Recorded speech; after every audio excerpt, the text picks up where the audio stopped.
communities around the world continue to remember the lives lost and call for peace after 2 years since the October 7th Hamas attack. Here in South Florida, one gathering brought local leaders and residents together in remembrance and advocacy for an end to the conflict. Caplin's Valeria de Souza gives us an inside look. It's been 2 years since the October 7th Hamas attack, and its impact continues to run deep for many around the world. The David Posnack Jewish Community Center brings people together to reflect on how the tragedy continues to affect lives today. And this is just another example of Jewish people showing resilience after tragedy and really rising up and letting everybody know we are still here. Organizers and leaders say the turnout shows the community's strength, coming together to honor the past while finding hope in unity.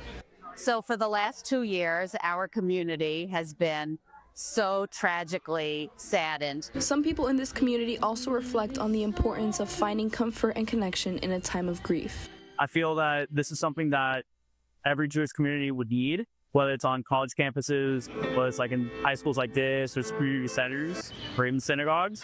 I think this is what brings people together. Not only do these commemorations bring the local community together, but also elected officials who stand and fight against this tragedy. I was actually in the region on October 7th and October 10th, meeting with hostage families and people who had been in the midst of the attacks. And for some, the tragedy has inspired creative action, turning art into a form of remembrance and advocacy, like local artist Beatrice Eisenstadt. Well, actually, a friend of mine that lives in Israel contacted me and asked me if I can participate in this project, which I think is very remarkable. And I think it's a way to return to those soldiers. As the community remembers those who were lost and stands with those still feeling the impact, many say the pain remains. But so does the hope for healing, unity, and peace.